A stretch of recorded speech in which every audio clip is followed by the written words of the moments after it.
All right, welcome back. Hello. A bit of an unintended break, but the series is back. Boots and I He's back. returning with Elite Speculation. How's it going, Boots? Very good. I've been waiting for this one. How do you feel about the results of our warrior? I feel like I didn't explain my my thing well enough. Yeah, I feel like it sounds like loser talk to me. Now I I haven't feel really... like people didn't quite understand what I was doing with it, and I feel like that was my fault and not their fault. I gotta be honest. If I was you, I'm not trying to be funny here. If I was you, I would have been really bummed out with the comments on the last Elite Specialization. People proper chewed your idea out. No, really not so vicious. bad. No? No, they were just like they didn't give any real reason why it was bad. They just liked your idea more flavor-wise, I think. Good. That sounds like I just won because I was better then, and then everybody can feel happy, right? Yeah. Yeah. I think I went too far into the mechanics, but I mean I didn't change my tactics in this one either. But Okay. I went too far into the mechanics and too little on the flavor-wise on the last one. All right. Well, I think I've hit a reasonable balance on mine. So we're doing Necromancer this time, guys. If you don't know about this series, basically, Boots and I are napkin theory crafting what we think might be a cool future elite specialization, and we theme each video on, you know, a various thing. Last time we were just generally wide open for warrior. This time we're generally wide open for necro. And again, it doesn't actually have to be class by class. We could say, oh, we're going to do an axe-based elite specialization next time, or a pirate-based, and we could change the class or whatever, but we're going classes for now, I guess, right? It's easier this way anyway. Okay. So yeah, we're going necro. Boots has been very excited. I've made mine at the last hour, and I'm very excited about mine now. I think I'm going to dominate you this time. I don't know about that. When you first said that we're going to do the next one, and I was like, Necromancer, I've got an idea. And then I waited a month to tell you my idea. I had him hanging for a month, I'm just like, so it best be good, because you've done a month of work on this, right? That's what that means. That's right. I didn't leave it on my computer in a save file somewhere and completely forget about it. All right, and I'm going to be so... you know what I get nervous about at the start of this is if we've done the same thing. I don't know why I'm so concerned about that all the time. But I feel like it's going to be the same name and the same mechanics. I don't think so. I think it's going to be very different. Is yours really unique, is it? Oh, no, it's not that unique, but it's good. Okay. I like it. All right. Like So, the way this will work, guys, is if you look on screen, this is not pure podcast mode. What we have here is two whiteboards, or more specifically this time, a green board for Boots and a yellow board for me.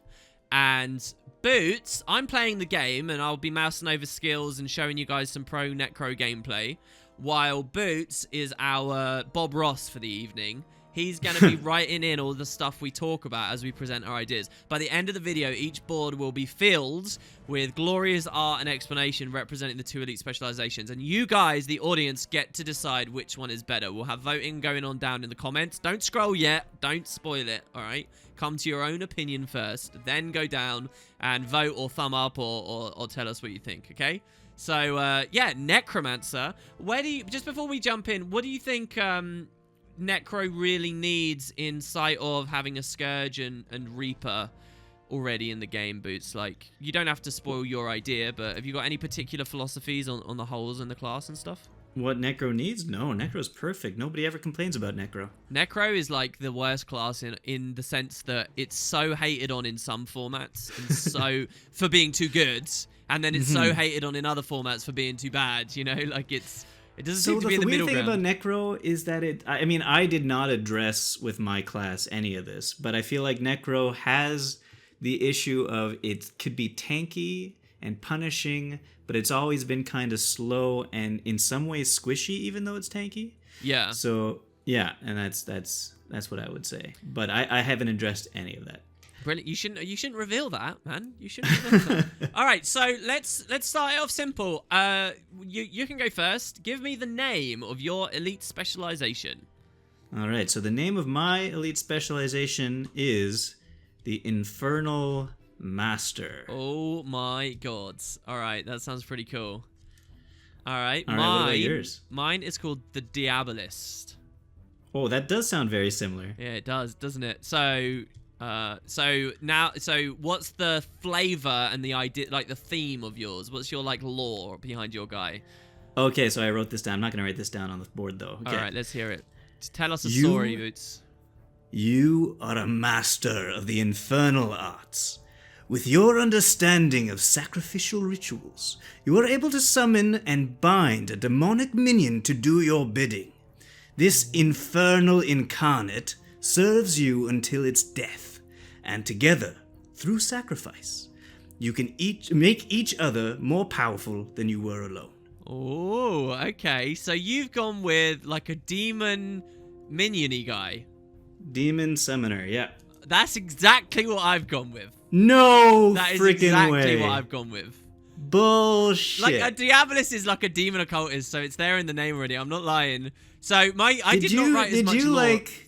Did you hack my computer and look at my thing a month ago? Look, it's okay if we do the same thing, all right? Because it just proves it's amazing and clearly what the devs need to do. All right? Okay, so let's see how we actually changed up our same idea. Yeah, I mean, I could copy paste. I couldn't copy paste your full flavor there. Yours seems to be about an individual demon, this incarnate. It makes me think of Divinity a little bit. Yes, it does. Mine's a little bit. Is it inspired by Divinity Original Sin and 2? A little bit, but not really. Okay. All right. Well, so mine. This is all I wrote. A master of minions, the Diabolist calls forth demonic energies from the mists, because demonacy and demonicy or whatever in Guild Wars is really more mist associated. It's true. Calls forth demonic energies from the mist to infuse into his fleshy creations. Okay, so you pump up your own minions with demonic energy. So yeah, why don't you talk overall philosophy about your guy? What is it like mechanically now? You know, what's the real thing it feels in broad strokes? In broad strokes, well, I could tell you broad strokes, or I wrote down the actual overall mechanics, and it all ties into basically your F abilities. Okay, all right, well, so we can jump into mechanics, and I just want to say at the start of mine, yeah, you know, I was going for a Minion Mancer, but what I didn't want my Minion Mancer to be, and this was what I was most careful of, is I didn't want... It would be easy to add a new Necro and give it a ton of new minion utility skills, and then it's like, well, how does that interact with the old minions that already existed? So I wanted it to really plug in and supplement the existing minions. Instead of just thought the same. Yeah, so that was a real thing I was juggling with as I went along, and I thought the same. But I thought also on top of that, for mine, I felt like the one thing I didn't want to do is add more minions to the game that are all based on AI, completely based on AI. So I wanted to do something that you could control yourself a little more. Okay. Well, so yeah, I'm like that a little bit, but basically I identified 2 schools of Minionmancy to me that's fun. One is basically the difference in like a strategy game of playing tall or playing wide, right? To me, there's like swarming minion builds where the idea is to ramp and build an army and death by 1,000 cuts. Or there's the idea of making really strong minions, and it's still ramp, but you're making your minions stronger and stronger and stronger. And so what I wanted the Diabolist to do is through, you know, trait juxtapositions and utility selections, you can kind of pick which kind of minion mounter you want to be. You know, like the swarmy idea is there, but more realistically, it's about building tool for my guy, I think. Like, I would want that to be a little bit better, just because of, like, server considerations for the game, and I don't like too much AI either and all that. But, yeah, so that's kind of the broad strokes without actually talking about skills and whatever for me. So, yeah, do you want to talk about your Shroud and stuff? What is the core mechanic? Yeah. Well, actually, right before we do that, do you want to set up our pictures for this? Oh, yeah. Sorry, no, that's a better order. I almost skipped that. Yeah, let's see the pictures. All right, I want to see yours first. Let's see it. Mine first. Okay, so I found it on the internet. Yeah. I think this is maybe a bit too big. Oh, hold on. All right, it's okay. We're waiting with bated breath. People are watching me zerg around killing creatures in Timberline. There's a thing I'm a bit scared of whatever you've come up with, because you did the recent Theorycraft behind a Scourge Minionmancer. So like you're quite in tune with Necro Minionmancy. I haven't really played too much of it recently. Well, I put up my picture. Have you seen it yet? Oh, I see. Ooh, okay. So that's the Incarnate, is it, behind your character? That's right. I like it. That's right. Okay. And then this is you. Well, so for mine, My picture's kind of interesting in that it's cutting into the whiteboard, so we've got some transparency there. It's fine though, it works okay. But basically, that's Guild Wars art. That's a Shiroken from the original game, which it essentially is to do with Shiro, and was kind of, there's a lot of kind of mists and demon lore and things going on with it. That's actually a Shiroken warrior we're looking at there. But I think the design suits my Necromancer in Guild Wars 2 a lot better, which you guys will see later. So, yeah. Okay. All right. He's got, you know, the ram's skull on him. I mean, look at him. He's badass. He's looking undead. He's badass. He is badass. Okay, so I don't even know where mine comes from, but it looked very Guild Wars 2 with a Flesh Reaver-ish. I was thinking it looked kind of Final Fantasy or something. I don't know, because of the art style of the character, maybe. Maybe. What's that Japanese thing? Chibi? Is that chibi? Is that chibi? Yes. I got a chibi for that. I wanted my Infernal Master to be very chibi. Oh, God. I'm showing my ignorance too much in these videos lately. Do you know, I didn't recognize that the car they're giving away is a Volkswagen Beetle. And I had... I can't tell you how many comments and people being like... What did you call it? I just said, what is the car? I said, I don't know anything about cars. There's a giant Volkswagen symbol in the front of it. Yeah, even the Volkswagen symbol. I didn't know. And I don't know why I'm now talking about it in another video, all right? Look, guys, I'm smart. I'm not just a shut-in that plays Guild Wars, I promise. It was just a weird, spooky thing I didn't know about the Beetle. All right, what's your mechanics? Okay, so your F1 ability... now becomes Summon Incarnate. Consumes all your life force and maybe a little bit of health. I haven't figured that out yet. The strength and health of the Summoned Incarnate depends on the life force you consume to summon it. Okay, we have gone very differently. You have abandoned Shroud, I see.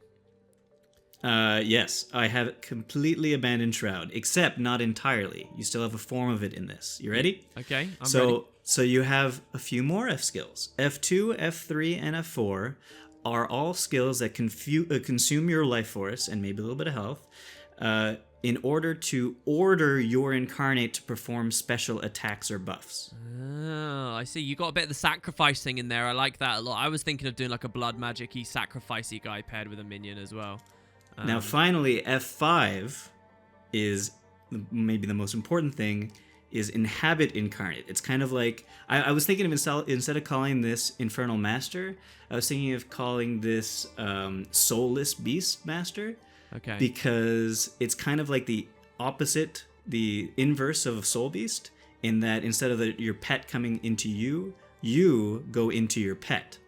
Okay. So you replace your health with the health stat skills of the incarnate. You basically disappear and inhabit the incarnate. Yeah. And your life force drains while in the form. If your incarnate dies, or if your life force runs out while inhabiting your incarnate, you exit the incarnate and lose half of your remaining HP. Wow. Okay. I was very similar, Boots, in some ways. Oh, yeah? They're very similar, yeah.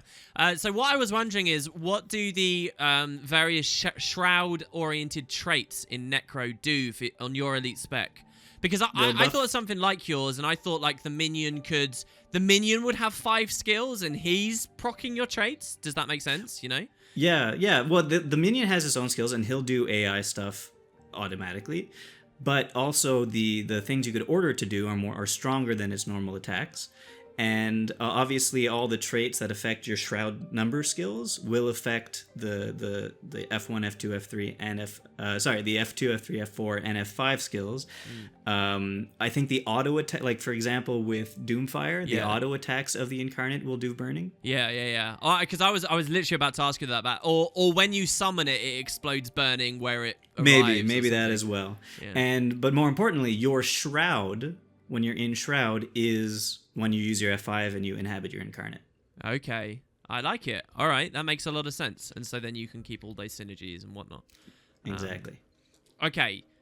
So should we do mine, or are there some more points on yours you'd like to get across? No, that's like the overall mechanic, and I think I'm good with that, but I haven't written anything down. All right, so moving on to my mechanic, there's a lot of similarities, but some fairly fundamental differences as well. So first of all, mine is a traditional Shroud feeling mechanic. So it's like Reaper and it's like Core Necro. I liked the idea of changing it up, but we have just had Scourge.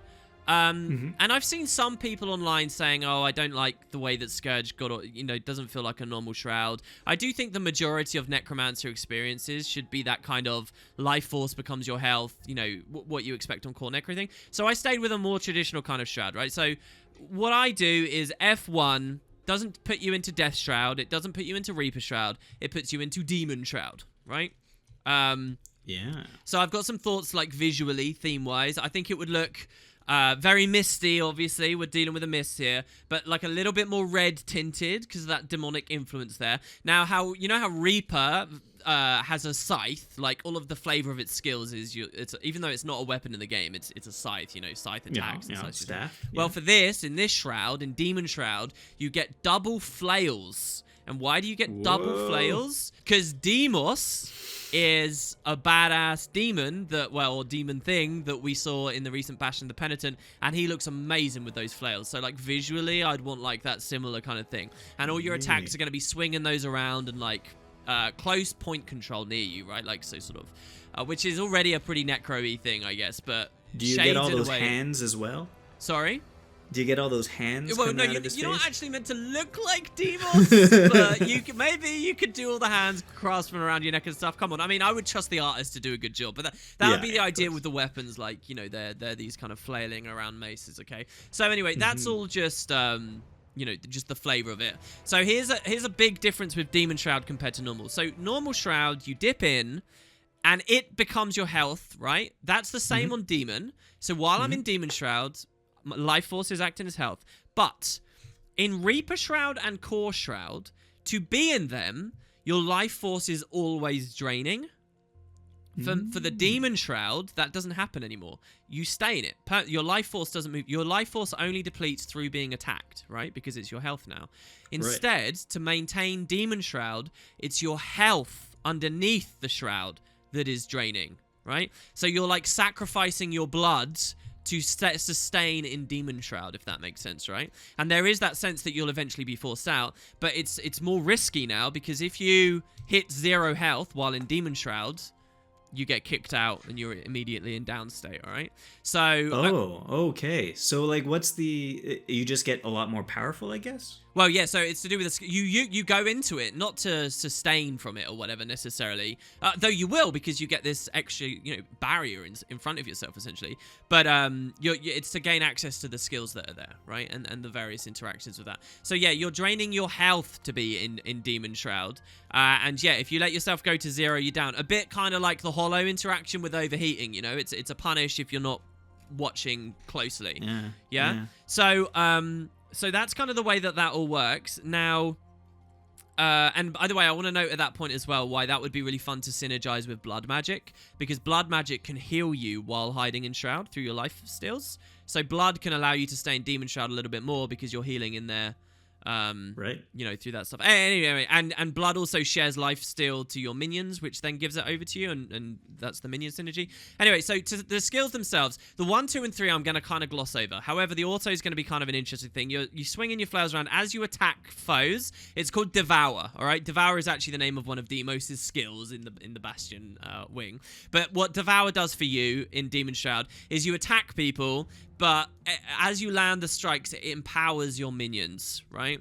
It makes them stronger, right? Like, whether that be through giving them might or through another mechanic I'll talk about in a minute, that actually grows them and essentially like levels them up and makes them stronger. So one of the things I miss about Minionmancy in Guild Wars 1 that I'm trying to recapture here is minions leveling. Like in the original game, minions would level up based on how good at death magic you were, and the higher level they were, the bigger they were as well. So I want to recapture that. In Guild Wars 2, I wouldn't actually have it be about leveling or whatever, but basically a flesh golem is not just a flesh golem anymore. If you're a Diabolist using flesh golems, you have ways to make your flesh golem stronger, and that's visually represented by it getting bigger and bigger and bigger. And that's the idea of it playing tall, right? So you could have these epic sized things roaming around with you if you manage to snowball to a certain extent. And it wouldn't be permanently stronger, it'd be as the fights go along and whatnot. So the idea is, while you're in this, you're kind of giving your life force to your minions, making them stronger. And that's the theme of all 5 Shroud skills.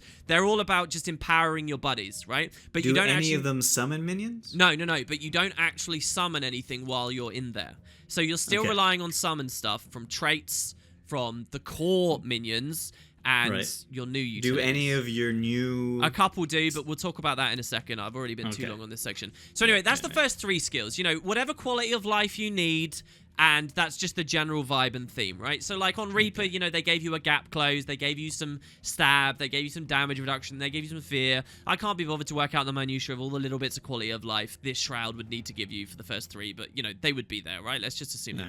The 4 and the 5 are the really interesting ones that I want to talk about. First of all, the skill 4 is called Blood of the Master, all right? It's a pretty low cooldown skill. Again, it's about interacting with your minions. What it does is it fully heals them. Now, you might think that sounds really crap. That sounds kind of crap because... you know, they're just minions. But again, if you're stacking them up stronger and stronger, that healing them becomes a big thing. But you heal them at the cost of life force. That causes you to lose life force. And that's obviously really dangerous in Demon Shroud and for any necro, because it could kill you. Yeah, because that's your health. That's your buffer for the moment, right?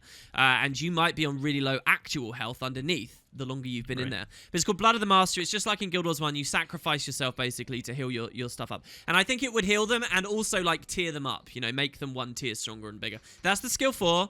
And then finally, the skill 5 is really the big special thing that is really fun. And it's very similar to what you were talking about a second ago. It's called Necrotic Traversal, which actually already exists in the game, by the way. Fleshworm flip over skill is called Necrotic Traversal.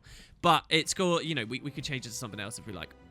But the idea of this skill is it's your skill 5 while you're in Demon Shroud. It's got a long cast time, right? So it can be very comfortably countered. And also, as a long cast time, if you wait too long to cast it, your health might drain to 0 and you die, right? But what it means is if you manage to cast it while you're in Demon Shroud, and then you lose all health, so you still have life force, but you've ticked down to 0 health while in Demon Shroud, if you've managed to cast that 5 before it, you don't go into down state. Instead, all the minions that were fighting basically get feared and start running away in all different directions, right? Because they're going to run away from whatever the target is in loads of different directions, right? And for as long as you still have life force left, you're stalling your down state. So enemies can DPS you still, and if they get through all of your life force, then you're dead for good. But as long as you still have that life force buffer, during this period where all your minions are fleeing away, you can target one, you know, with a ground targeted AoE, and you will teleport into the minion. And then, for the next... And the enemies don't know which one you went into, right? So they're all pretty weak, crappy minions. Suddenly, you are inside one of those minions, and you are now in control of it. For 5 seconds, you can do what you want. You can Flesh Golem charge if you want. You can, if you move into a shade, you can use the shade teleport to get further away. If you're a Flesh Worm, you know, it might be established really far away. If you turn yourself into the Devourer, you might be able to immob someone and flee. All you have to do is survive for 5 seconds as whatever minion it is you became. And if you survive those 5 seconds, the minion doesn't get cleaved down. The minion dies, and you are rallied. And it's very... And you pop out of its and yeah, the minion, like, explodes in, like, a bloody explosion. I like the idea. And you're birthed back onto the battlefield. But it's a rally, so it still is subject to rally modifiers, like death penalty, and I think... isn't there a rune that means you rally with more health and all that kind of stuff? So yeah, that's the idea. It's really complicated, but it's actually pretty simple. It sounds super confusing, but it sounds pretty fun. It's really simple. It's just press skill 5 before you die. Then when you would die... pick a minion, and they're all running away. And the fear is really important, right? Because otherwise all your minions... Do you have to, like, ground target the minion? Yeah, and I think it would be a ground target. And you got to click it quick.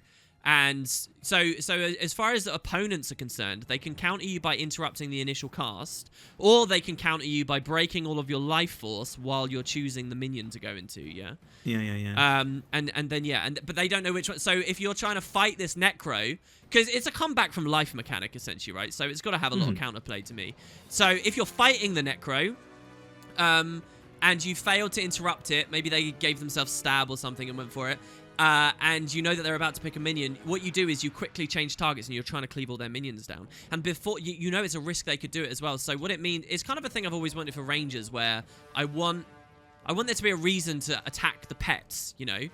Yeah. Like, so you want to clear the minions out of the battlefield, not just to protect yourself, but also to counter this big mechanic. I've talked way too long, but there you go. You did talk way too long. Sorry, that's Demon Shroud. You have the floor, Boots. Okay, well, I mean, if I might want to, like, flesh out my thing a little bit so that people get a better understanding Yeah, of this as well. go ahead. I'm sorry, go on.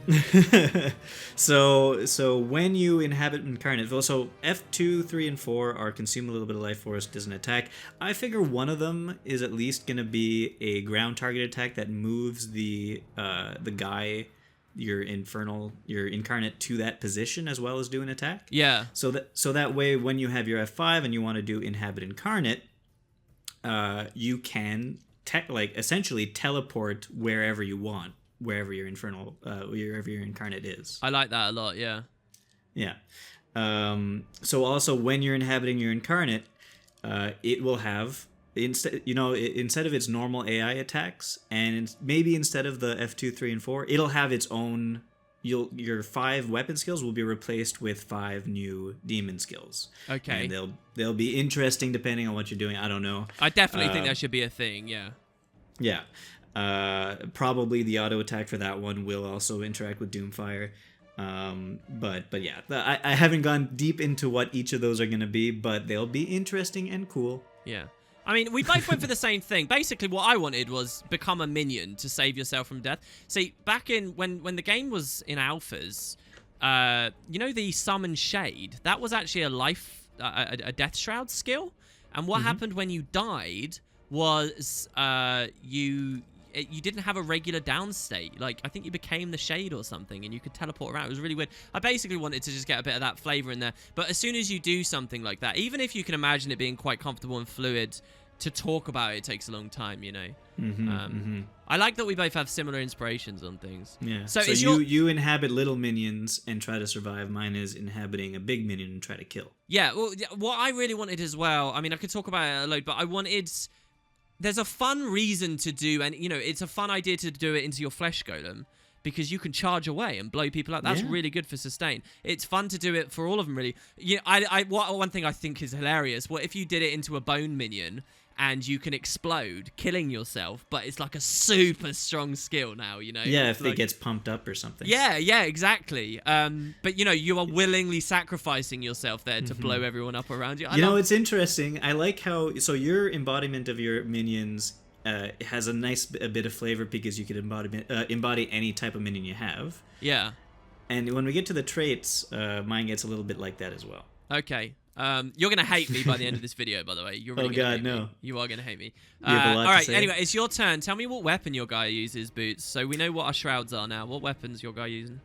Well, I mean, for a demonic master, you kind of want like a sacrificial bloody weapon, but unfortunately we already have 2 daggers, so I went with offhand axe. Oh, okay. Offhand axe. I thought you were going to say mine there, and I was going to be like, wow, we've gone so similar. Offhand axe, that makes sense. That's perfectly fine. What did you think functionality-wise, like what niche it fills mechanically? Not that it's that important. It gives you another a good, I guess, more power, and maybe it has a little bit of torment on it if you want, but it'll have more power damage.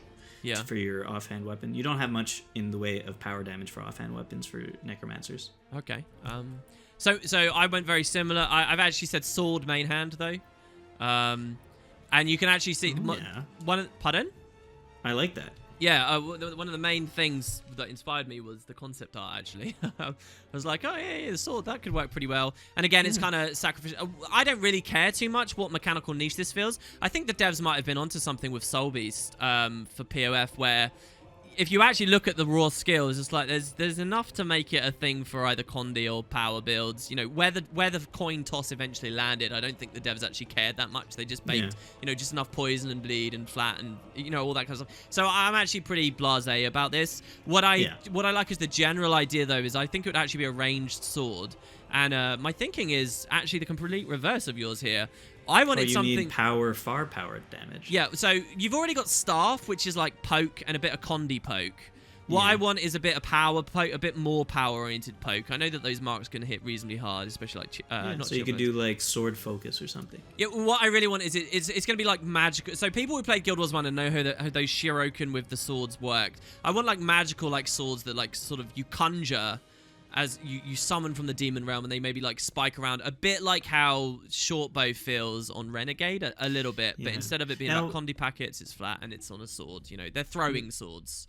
Yeah, but your demon shroud has double flails. You didn't want to go for a mace main hand? No, I didn't, because I didn't want to double up. See, so Reaper kind of doubles up. It's melee crazy damage in its Shroud kit, and it's melee crazy damage on its greatsword, and I think that that's actually led to some clunky stuff over the years. So I want the maces that you like whirl around close to you in melee, and I want the swords to be like your ranged potential, you know, to slap people down a little bit more there. So yeah, I wouldn't have a spiky sword, by the way. It would be power damage, but it's still attritive. And you mentioned no power offhand. To me, one of the main things I was actually looking for is I wanted something that would complement focus as much as possible, which I do actually consider as a power offhand, just kind of a crappy one. Yeah, it's fair enough. The mid-range, it only has... And when you're doing an offhand in the first place, you're going to have... They're all going to be pretty high cooldown skills, so... Yeah. I mean, in a way, I like what you did more, because... It's probably a lot easier to design an offhand because they're not going to be like spammy, like, you know, from a designer perspective, I think it's easier to carve out what they do. But yeah, and so I kind of just wanted to have somebody wielding, a necromancer wielding 2 axes. Yeah. Oh yeah, no, that's definitely a cool idea. Sword main for me, and that is all. Let's go back over to you, and I want to hear about your utility skills then. The class, and also hopefully an example or two. Absolutely. So, utility skills. I've been waiting to do utility skills for Necromancer for a very long time, and it sort of fits this this class that I designed, this elite spec. Okay. It's slightly shoehorned in, but not entirely. It does work very well in the terms of the sacrificial summoning kind of thing. Okay. But I went with orders. Oh, I like it. Okay, dude. I love it. See, there's 2 types of elite spec for me. One of them is like a blood magic plus, and the other is a death magic plus. And I always want the orders in there. I just don't know which one it would fit in a little bit better. So are you basing this on the Guild Wars 1 style? Similar. So orders were enchantments back in Guild Wars 1, and they kind of worked like they drained your stuff as they were on you. You could continuously reapply a lot of them. So you could kind of have them on as long as you had enough health to use them. This is going to be very similar. They're going to work more like stances though, but stances that you could toggle on and off, kind of like Revenant stuff, Revenant utility skills in a way. Okay. So their orders, they will also function as stances for the purpose of different gear that affect stances. Maybe they will have more of those in the future. So let's say we got, for example, Order of Pain is one of the orders you could have. Okay. So this will cause you to lose health every second, and you and your allies apply 1 stack of bleeding for every time they strike. I like it. Every time they strike for a certain amount of seconds. Probably so this a low is a amount of seconds. Condi Minion Mancer tech choice. This one, so it'll be a bunch of different, so there'll be a bunch of different orders that could affect either more Condi versions of stuff or more power versions of stuff. This particular one is more Condi. Can I ask you a question? Mm-hmm. If I have an order on me and then I become your incarnate, do I get double benefit? Well, here you go. So the second line of this is your incarnate applies 2 stacks of bleeding. Oh, nice. And while in incarnate form, the duration of the bleeding you apply is increased. Oh, so you get like a quad benefit, sort of, but you know. So when you're inhabiting your incarnate, it's even like it's 3 times more powerful or 4 times more powerful than it would be alone. Damn, I like that a lot. I like that you thought of that as well. That's very cool. Yeah. Is that the one order example you've got? Can I hear some others? For a utility skill, I have an elite skill as well if you want. Okay, yeah, let's hear the elite. Order of the Vampire. Hell yeah, okay. So that was actually an order elite in Guild Wars 1, right? Yeah, that's right. And when toggled, your allies gain lifesteal. You lose health every second, and lifesteal is stronger for your incarnate. When in incarnate form, lifesteal is stronger for everyone. Wait. Oh, it's forever while you're in the incarnate. Okay. While you're in incarnate form and your order is toggled, the lifesteal that you and your friends get is stronger. So, hold on. When I'm the incarnate, do my utility skills stay as my utility skills? Yes, they do. Okay, and I guess that makes sense because if I'm running minions and I become the You want Incarnate, this. I don't want my minions to despawn because they're not on my bar anymore. That's very, very well thought of, actually, yeah. Yeah. So it's kind of like a 50-50 almost, it feels like. Yeah, exactly. And there's something else I wanted to say about this, though. Okay. Forget what it is now. Anyway, let's move on. All right. Well, maybe you'll think of it when I give my little spiel. So I really wanted to do orders. I really like them. I have a feeling in season 1 I might have already talked about them, so I didn't know whether I should. Also, I don't know where I really land on them as a bloody thing. So I actually think you did a lot better. Because I kind of wanted a demon summoning kind of character, I figured it doesn't just have to be minion-mancy. So I picked conjures, actually. I picked conjure weapons. Conjures. Wow. Yeah. Okay. And again, a lot of this inspiration actually comes from the concept art you can see. So the Shuriken in the original, they kind of had these floating blades. There were like 6 of them. You can actually see them right there. And as they fought, you know, they would slide around and stuff. So what I actually also was inspired by is underwater trident gameplay post underwater balance patch for the Necro. Now, I know a lot of you guys watching this video might not have remembered all the underwater stuff, but basically, Necros now, when they're on that kit, everything they do, they gain extra packets where piranhas assist them with their attacks. And that's what my conjure weapons would be. So, you know, there'd be a utility skill for each conjure. And what it means is when you conjure it, it comes up next to you. I don't think it would be a toggle like you're saying. I don't think it would feel like facets necessarily. They'd be more traditional because there's no energy management to bind them to. But I was thinking, you know, like one would be conjure Verata's axe. And what that does is it gives you increased life force generation on all your attacks. Every time you do an animation, it like augments it and the axe swings with you, right? And Cool. it gives you that extra packet. So it's not like a pickup necessarily. No. It doesn't feel anything like the Elementalist one. It borrows in name only. It's a bit cheaty in that way, but Yeah, so you don't have to. So it's not like your minions can pick up your conjure weapons. Well, that's the thing. So the point is, it gives you a main effect, but then it also gives a lesser version of itself to your minions as well. And yeah, that's the idea that, you know, there'd be one for giving you more life force. There'd be one that means you apply Condi. There'd be one that maybe just increases the flat damage of the attack or adds a second packet, which then has like blood synergy of giving you double vampirism procs and stuff. But yeah, when you summon these things, what I wanted them to be was ammunition-based skills. And when you cast one, it splashes like it out on you plus 2 more, right? If you have minions up, they go on your minions, right? And then because they're ammo skills, if you spike all your ammo out straight away, your Zerg of minions gains them all, right? But if you don't have a Zerg of minions, they just double up back onto the same minions. So again, it's that tall versus wide thing, where if all I run is a flesh golem and a ton of conjures, I spam all those conjures on the flesh golem, I only have 1 minion, but he's hitting like a truck. Or I could, you know, dedicate a lot of my utility skills to lots of different minions and only 1 conjure, but the conjure spreads out onto everyone. Does that make sense? So the ability itself will always do the same amount of damage or ability or whatever it is, but it depends on whether or not it goes on 1 guy, 2 guys, or more. Exactly, and you get to make that decision. And you can load up whether you want to kill them with death by 1,000 cuts, or you want that flesh golem charge to maul them like a champion, you know. And it will proc all those packets, and then you can kit the tech depending on which actual conjures you go for. You know, based on the scenario. If you want all your minions to be inflicting tons of Condi because you want to be a Condi minion-mancer, then you use the Condi one, you know, the Variety's Dagger or whatever. Yeah, exactly. Same thing with the orders. No, actually, that reminds me about the orders. So toggling, just a quick note, toggling things on and off at will, it could always lead to, you know, abuse.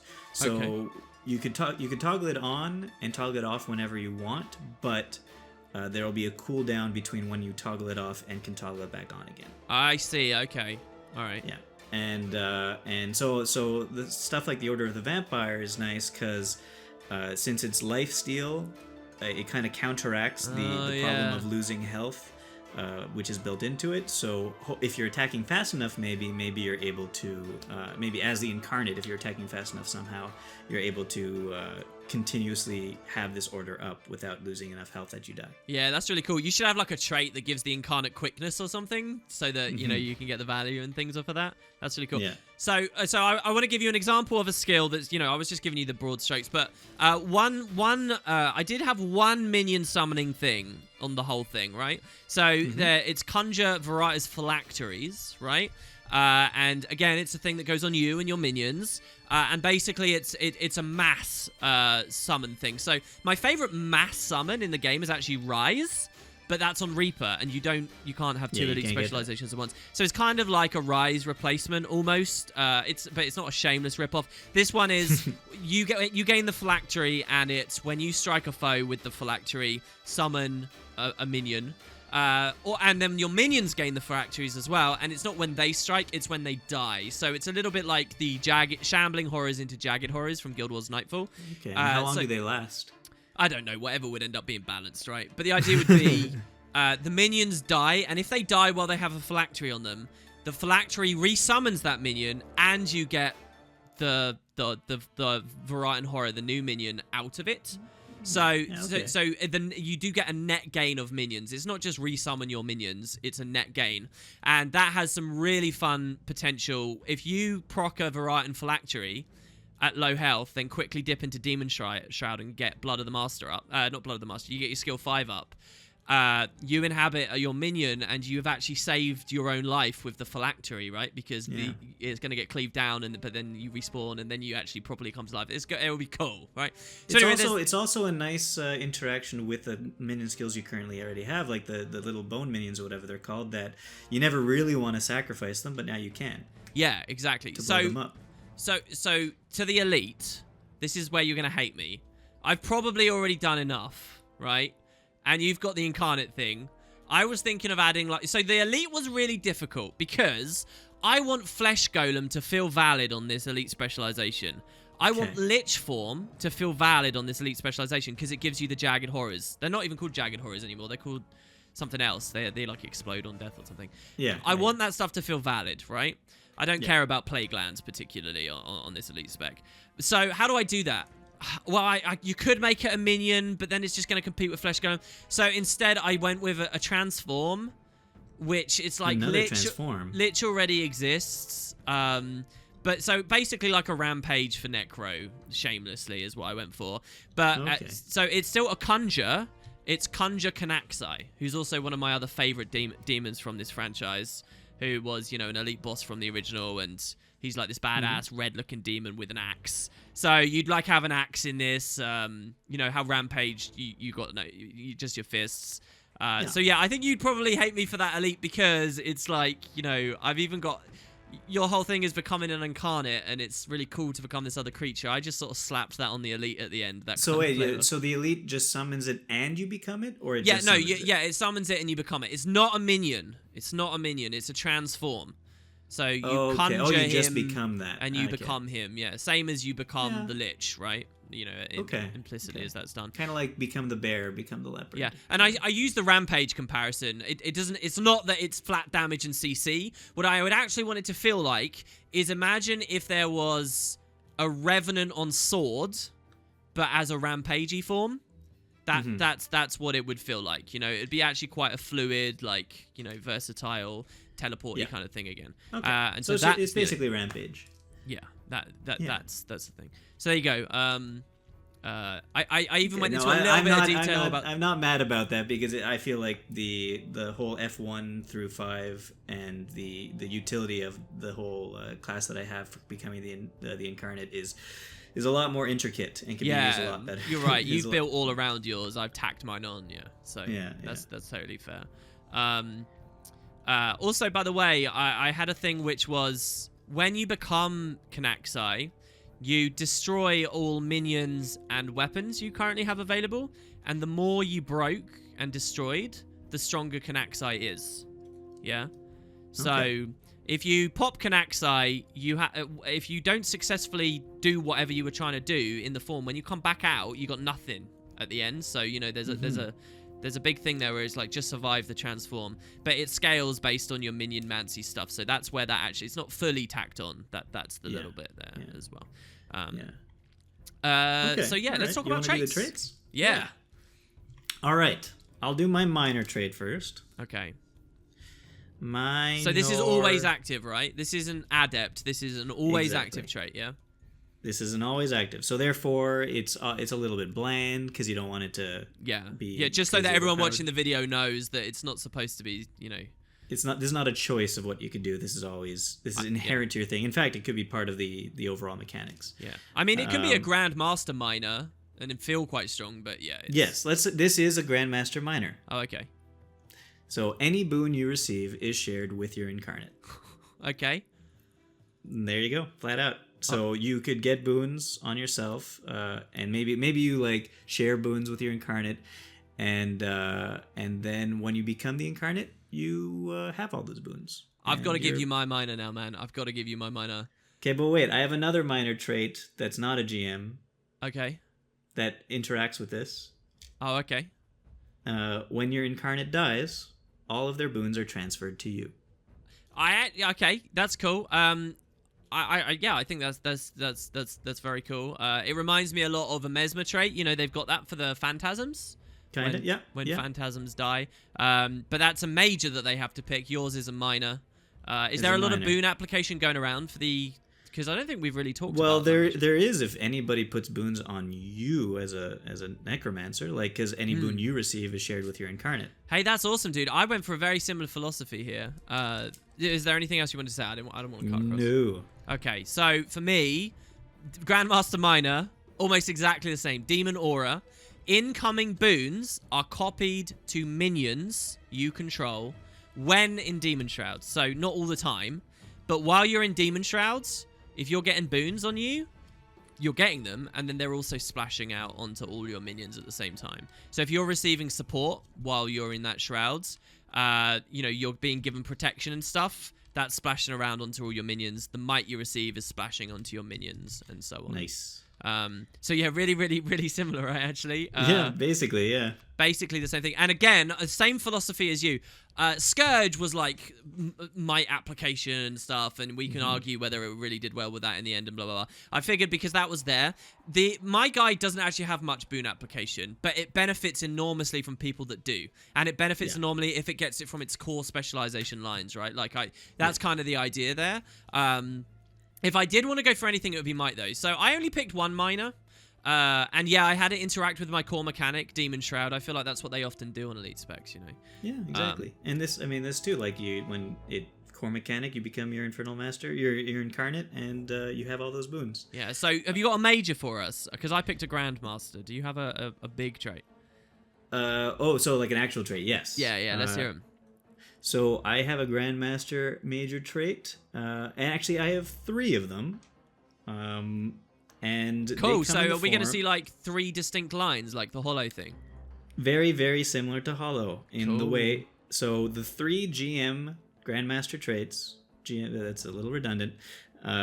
Your incarnate takes on different forms. Hold on, I just got to go to the ATM machine. Be right back 1 second. Your incarnate takes the form of different demons. Oh wow! Oh, this is cool. Damn it, that's very Divinity as well. Yeah. I see. So like one of the GM traits makes your so like if you're leveling up your Infernal Master and you haven't gotten your GM traits, it takes the form of some basic demon thing. I don't know, something. The artist will have to do something with that. So it'll be powerful, but not quite as powerful as when you have your GM traits. You sound like a real designer there. Like, I haven't figured out. The artist can do that. The artist will do it, yeah. And so, but obviously everything will be based in lore. So, but when you get your GM traits, they take the form of actual bigger things. So, like one of them, the Flesh Reaver. Skills change depending on what demon you've chosen. Nice. The Flesh Reaver maybe is more evasive, it could fly, different things. It has different moves. So maybe you kind of get to be a harpy of sorts. Exactly. Maybe an Atax is another demon that your guy becomes. Maybe Cataxis was one of them that you just talked about. Canaxa, yeah. Canaxa, whatever. That's a cool idea, yeah. Dude, I really like this, because can you imagine how the balance would work as well? Like, over the years, People would be, it would be very easy for the devs to just sort of be like, we feel like this demon isn't performing well enough. Let's tweak it up, Exactly. And it'll be a lot like, maybe it'll have a similar feel to how in WoW you have the druid that could become 3 different types of things. Basically, you could be the bear or the cat or the tree. Yeah. And this is kind of like that because you could become those things when you inhabit incarnate. So this is a really good thing to play if you wanted to be a Norn that transforms and stuff in the game, but then we're told by their philosophies you're not allowed to, right? Or just that those skills are pretty bad. Can you make each of the demons shameless rip-offs of bear form, snow leopard form, and wolf? Absolutely. Can we do that? Absolutely. The flesh reaver's the crow form. It's the demon bear. Yeah. But there you go. And they all have different skills that are unique to each other. And then but one could be more Condi based. One could be more Condi based. One could be more power based. One could be more support based, maybe. Okay. Yeah. All right. So that would be like the Trinity you'd go for? I reckon you should have one that's like a damage and a tanky one and a fast one. That's the way I would go, I think. Because then, depending on the scenario you're in, that isn't bound to your gear, is it? In any way, really, right? Like, no matter maybe not the supporty one then. Maybe not the supporty one. Maybe a big tanky power guy. Maybe a speedy Gonzalez guy, and maybe a Condi guy. Yeah, that would be cool, dude. Oh, and you could do some really cool stuff with the art. You could literally just have one be you could have all the best demons. You could have Razza be one of them. It becomes quite Revenant-y, actually, at this point, don't you think, as well, at the same time? Yeah. Yeah.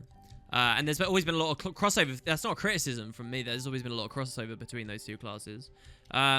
My Grandmaster is going to sound really limp here. I might have lost it just because, the end is the most important bit, and you've just ended on a hell of a kicker. But listen to this. My Minor was splashing boons onto your minions, right? And you'll notice that, like, what I'm really keen on is this tall playstyle of having really strong minions. So I've already discussed that there will be a mechanic that grows your minions, right? Makes them stronger statistically. And that is not bound to boons in any way. What I've always really wanted, and you tapped into a little one of your Boots Bad builds with Scourge, and I think your game is sort of close to. What I really want to do is be able to buff my minions up and make them feel really strong. But I don't want to constantly circumvent mechanics that are already in the game. Might is there for that. So what I want to do is use Might as it already exists. Might application as it already exists. So already, whenever I gain Might, I'm giving it to my minions, right? Yeah. And so it's like Might caps as well. 10 target Might cap doesn't matter when we have that Minor trait, because the game will prioritize the Necro, and then the Necro splashes that out to his minions, and you're not stealing Might from the wrong things and stuff. So that's all just the Minor. The Grandmaster is this. I just want Might to be valuable with minions. I want that to be a fun part of the game. When you grant Might to a minion, when you grant a boon to any of your minions, also grant Might. So just like how Heralds do that double splash, it's exactly the same as what Heralds do. So if you're receiving Retaliation and Aegis and regeneration ticks and stuff while in Demon Shroud, that's all becoming sharing Might. that with your people, and that's all becoming Might as well. Ooh. So, but this is Grandmaster, so that and if you receive Might, you're splashing double out onto your minions. Just like the Herald thing. But then at the end, it's also Might you grant is worth more on minions. Yeah? So already Necro has this is one of the things I was really excited about. Necro, I can't show it on the footage here. Oh, I can on Spike. They already have Awaken the Pain. Might grants more power and less condition damage. It's basically like Awaken the Pain for all your minions. But like even stronger. Okay. Might can be worth like 3 or 4 times more.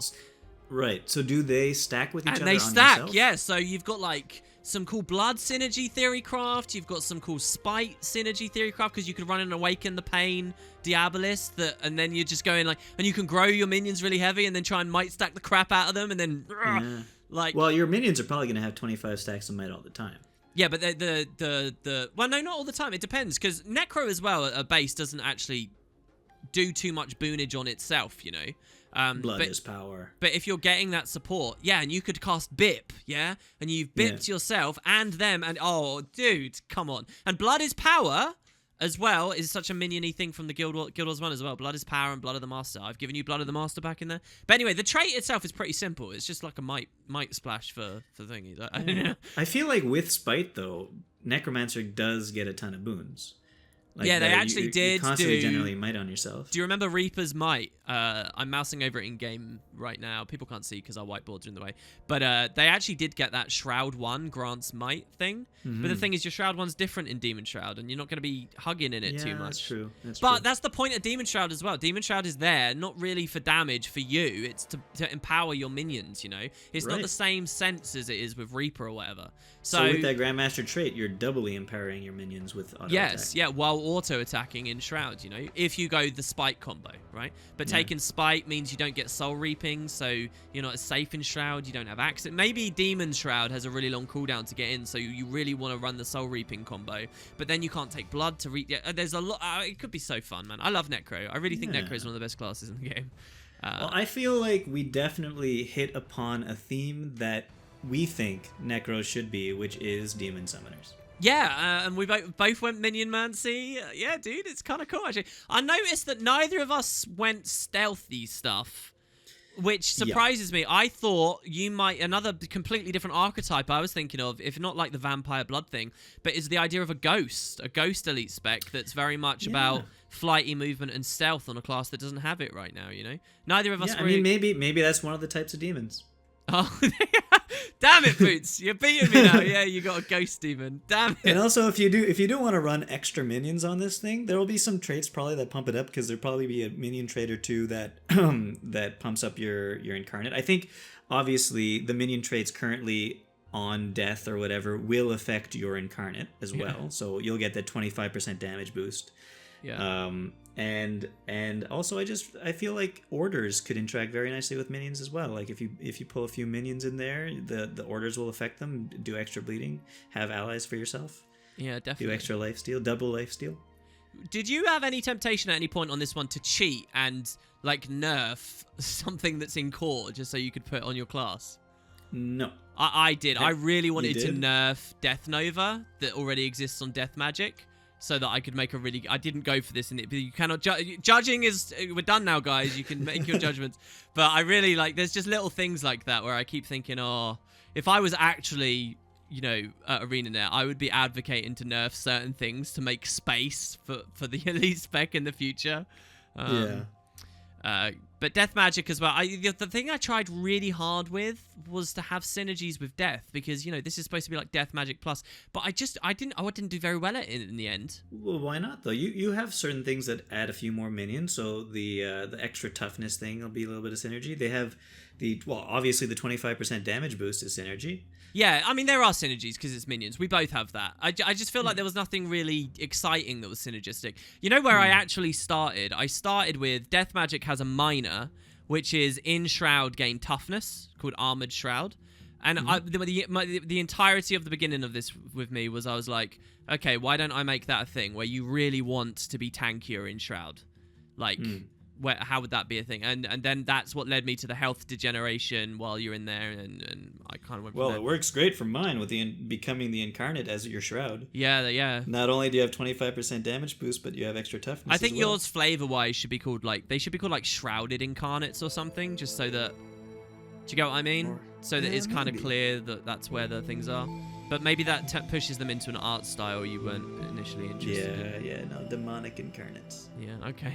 What about Shrouded Demonic? Meet me halfway. Well, we'll see. Yeah, Shrouded Demonic Infernal Incarnate. Yeah, because it's Infernal as well. Well, so there you go, guys. That's our round of Necromancer. Let us know what you think. Once again, give us ideas on anything you think might be really special you want to see on the next episode. We did look in the comments last time. I just don't think anything really inspired either of us, so we ended up just going on Necro, right? Because you had a really good idea for that. But we are listening, and, you know, if you guys want to see, you know, a bit back now, I did a competition on just pirates, you know, like any elite specializations. If you just have an idea like that and you want to make us do something like that, we'll see. Or just pick a class you really want. Are you a Rev player and you feel like you're missing out? Let us know. Give people your thumbs up. Who won this round? And it was me. And we'll have Boots back very, very shortly. Cheers, everybody. Bye-bye. See you next time.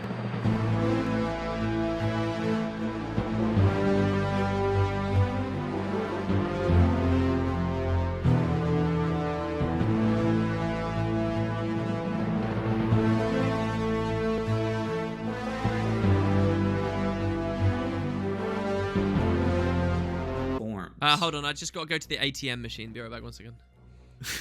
All right, sorry, go on. That was such a joke. Did you even get it? Did you? I have no idea what you're talking about. I said the. Go on, just move on.